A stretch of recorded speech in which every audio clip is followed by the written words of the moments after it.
Hello po, kamusta po kayo? Ako po si Fen sa aming Bakuran Vlogs.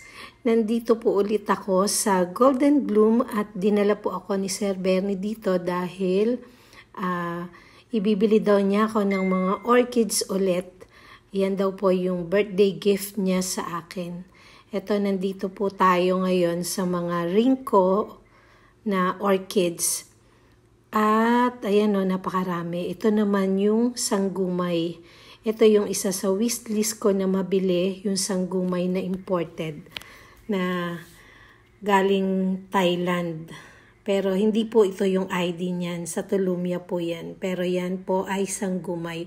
Ang kulay daw po nito ay kulay yellow, white, and pink. Tingnan nyo ang lulusog ng mga sanggumay na yan. Meron na po ako sa amin na 2 variety o 3 variety. Yan, makikita nyo, ito yung isa sa wishlist ko na Sanderiana. Yan, waling-waling. Yan, mga waling-waling po ito, yung side na yan. Ito, pansin ko, may mga CD na nakasabit dito sa taas ng net. Yan, ito, nakita nyo. Ito yung original na Sanderiana. Yan, ito naman ay mga Cattleya orchids. Ito yung maikli yung pseudobulb niya. Yan, kasi may mahaba at maikli na pseudobulb ang mga Cattleya. Yan, Rinco Stylis. Ang lulusog nila, mga ano na yan blooming size na. Ito naman, mga Vanda din to. Hindi to strap leaf. Vanda lang siya. Pero, maliliit lang yung bulaklak, alam ko. Pero hindi ko alam yung ID niyan. Meron akong nakita dito kanina na ID. Ayan, si Pristine Pink. Maliliit lang po yung bulaklak niya. Pero napakagaganda din. Ayan, may kahalo rin pala na strap leaf. Ayan, punta pa tayo dito sa kabila. Dahil dati, doon ko kayo dinala sa mga Dendrobium orchids. Ngayon po ito sa mga Cattleya. Sa kabilang side naman po ito ng farm sa Golden Bloom. Ayan, mga Cattleya. Ang dami hanggang dun sa dulo, mga Cattleya po yan. Mga blooming size na. Ito naman po yung mga seedlings ng Cattleya. Yan, ito pong side na to ay puro seedlings lang. Ito naman ay seedlings ng mga oncidium o yung mga dancing ladies na iba't iba po yung bulaklak na mga nandito. Mamaya pipili po ako. At matagal na ako naghahanap ng ganitong mga seedlings ng mga oncidium. Ayan o. Na napakalulusog po ng mga seedlings nila dito. Yan, napakarami ring mga seedlings, iba't ibang klase po. Ito po ay mga Vanda. Hindi lang po ako sure kung ito po ay strap leaf o Vanda lang yung mga seedlings na to. Pero mukha naman po na strap leaf. Ito naman, oncidium din po to na maliliit yung size na seedlings. Iba't ibang klase ng oncidium yung nandito. Ayan, ang dami hanggang dun sa dulo. Puro po seedling siya ng iba't ibang klase ng mga orchids. Ito naman po medyo malalaki rin na seedlings ng oncidium. Kaya lang, naghanap ako kanina dito, parang dadalawa yung variety nila. Ito, seedlings din to ng Vanda orchids. Palagay ko strap leaf din to. Yan naman mga oncidium, yon Tulumia, yung tinuro ko na yon. Yan, oncidium pa rin yan. Ito. Magaganda at malulusog ang mga oncidium nila rito, yung mga seedlings. Yan, namimili na ako para pagdating ng mag-a-assist sa akin, meron na akong napili.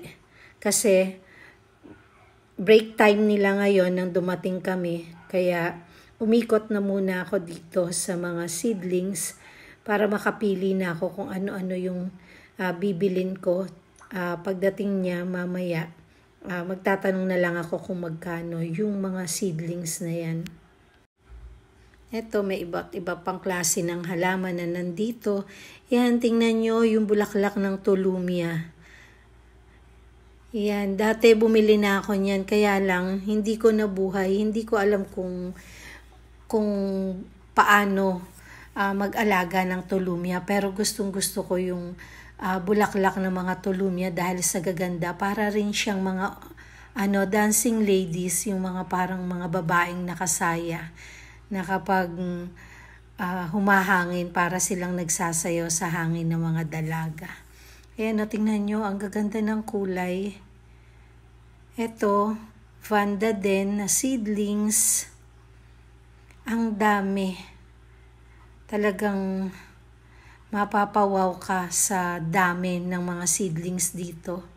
Ayun, marami pa dyan sa dulo na tulumia. Yan, may mga bulaklak. Yan ang ganda. May kulay orange, red, yellow. Ang gaganda ng mga bulaklak ng tulumia. Isa din to sa gusto kong bilhin, kaya lang kailangan pa mag-ipon para mabili yung gusto na magaganda talagang mga orchids dito sa Golden Bloom. Yan. Libot-libot lang muna tayo hanggang wala yung mag-a-assist sa akin.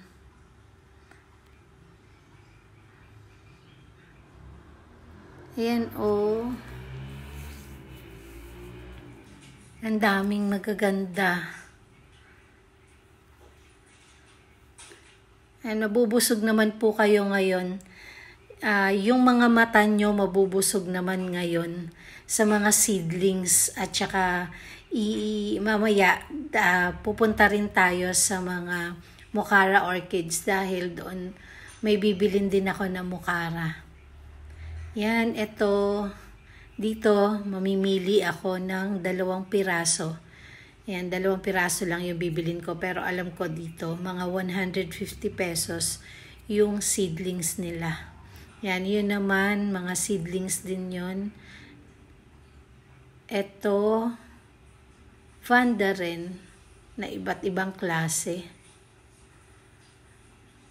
Ayan ito, isa sa medyo malaki na Vanda, pero seedlings pa lang yan. Ayun, nandun, may mga sanggumay pa doon na meron ding violet daw na kulay. At saka kulay orange yata, sabi nung nag-a-assist. Kasi dati pa ako nagtatanong dyan na kung ano-ano yung kulay ng mga sanggumay na nandyan. Yung puti na malalaki yung bulaklak.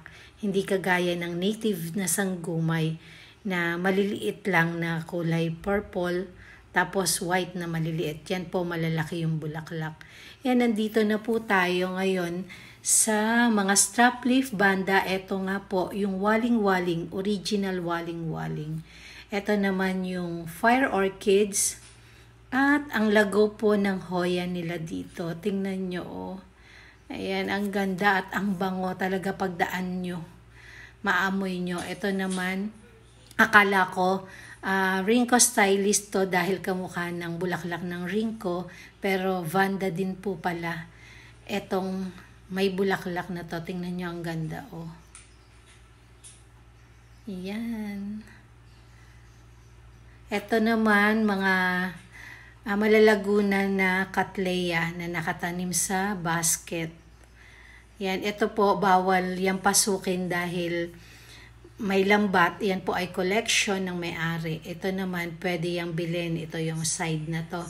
Walang lambat. Pero yung side na to na may lambat, yan po ay collection ng may-ari. Hindi po binebenta.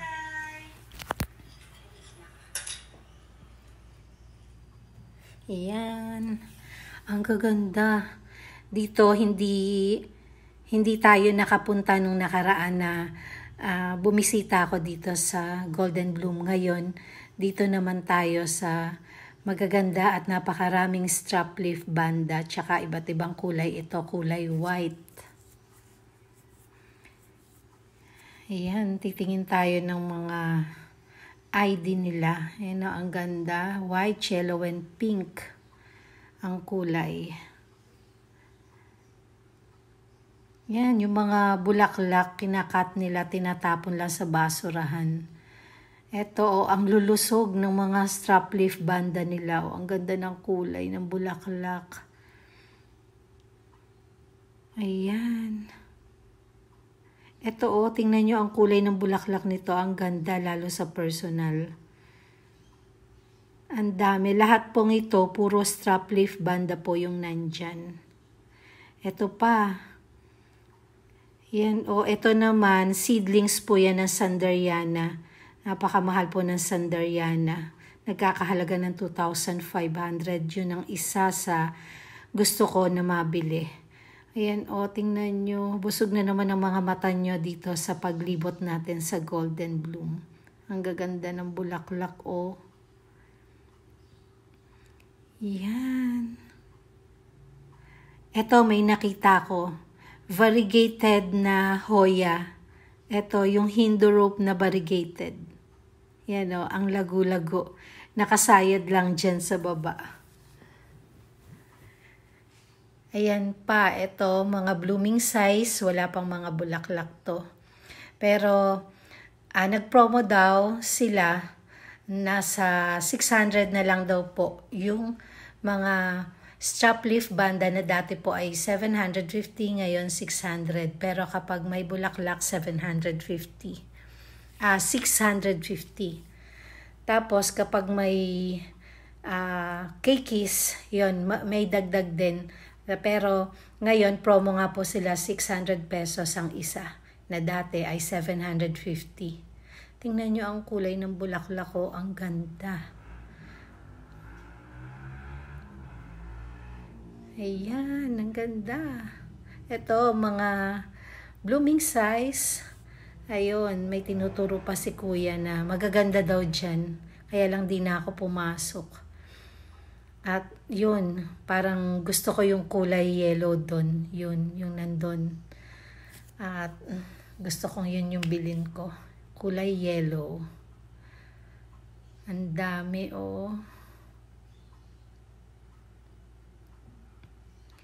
Ito, yan, 600 daw yan na Vanda. Pero maliliit lang yung bulaklak niyan. Kaya dapat bibili ako, kaya lang gusto ko yung malalaki yung bulaklak ng mga Vanda orchids para sulit at magagandang tingnan kapag nasa garden. Ito naman, ayan, fuchsia pink ang kulay ng mga bulaklak nila. Tapos, ito yung kulay yellow gold. Ayan, ang ganda. Yellow gold ang kulay niya. Pero walang spot yan sa petals. Ito ang kulay yellow na gusto ko rin. Yung may brown spot sa petals niya. Yan, nagpakuha ko kay kuya ng maganda. At syempre, ang kinuha ni kuya may bulaklak na at 2 spike pa. Yan, dito naman tayo sa mga Veltus na seedlings. Ito daw po ay hindi pa nila binebenta. Bali, pinalalaki pa nila bago nila ibenta. Puro mga Vanda po yan na Veltus. Yan, at papunta na po tayo doon sa side ng mga mukara. Yan,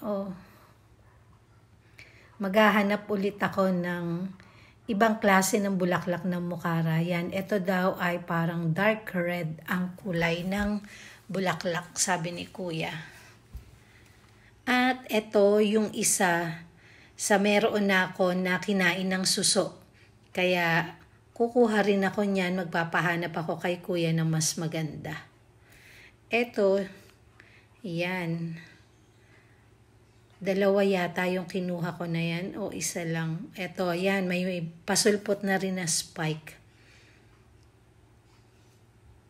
Kasi medyo, ano yan, nasa 350 pesos po ang isa. Eto, yan. Yan yung unang-unang mukara na tanim ko na kinain po ng suso.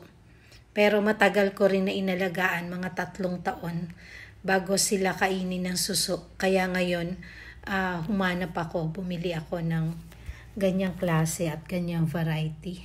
Ito naman, isa ring mukara to na ngayon lang din ako nakakita. Akala ko, Vanda Orchids yan. Yan daw po ay nagkakahalaga ng 200 pesos isa. Pero sa isang alambre, dalawa yung nakakapit. Kaya bali 400 po. Kaya nagpatanggal po ako ng isang piraso lang. Ang alam ko dyan, maliliit lang din yung bulaklak niya. Pero magaganda rin. Hindi ko lang nga po alam kung anong kulay kasi hindi rin sure ni kuya kung anong kulay yung bulaklak niyan. Yan, nagpapahanap ako ng isang piraso lang. Kasi mas maganda po na alagaan at mas mabait na alagaan ng mga Mokara orchids. Ayan, ayan yung napili namin. Ito naman, Mokara din to na light yellow ang kulay. Ayan. Tapos na akong mamili. At magpapahanap naman po ako ng ilang pirasong Dendrobium orchids. Ayan, tingnan nyo. Dito naman tayo sa kabilang side. Ito naman ay kulay white na Cattleya. Dito, ipakikita ko po sa inyo yung variegated na strap leaf banda nila. Matagal ko na yung nakikita dyan. Ito naman din, meron din sila rito sa side na to na waling-waling. Ang ganda ng kulay ng bulaklak nila, no? Kaya lang napakamahal. 2,500 daw po ang isa niyan. At meron pa na malulusog na sanggumay dito. Ayan o, ang lalaki ng mga cane nila. Ito, mga strap leaf banda. Yan ang sinasabi ko sa inyo. Ang ganda o, tingnan nyo. Ang tagal ko nang nakikita dito niyan. Variegated strap leaf banda na yan o. Sana lang makita ko yung bulaklak niyan. Minsan na kapag bumalik kami dito. Yan, ang tanda na hinahanap ko yung ID. Hindi ko na maaninaw. Siguro talaga sa tanda na. Ayan, meron pang hoya. Ang lalaki ng dahon at cane ng sanggumay. Yan. Eto, meron din sila dito na mga houseplant. Parang nilipat nila yung mga houseplant nila rito. Yung galing doon sa pinakababa. Mga sanggumay, meron pa rin dyan. Ang dami. Yan, tingnan nyo yung cobra fern nila dyan, ang laki. Pabalik na po tayo doon sa office nila at magbabayad na po ako.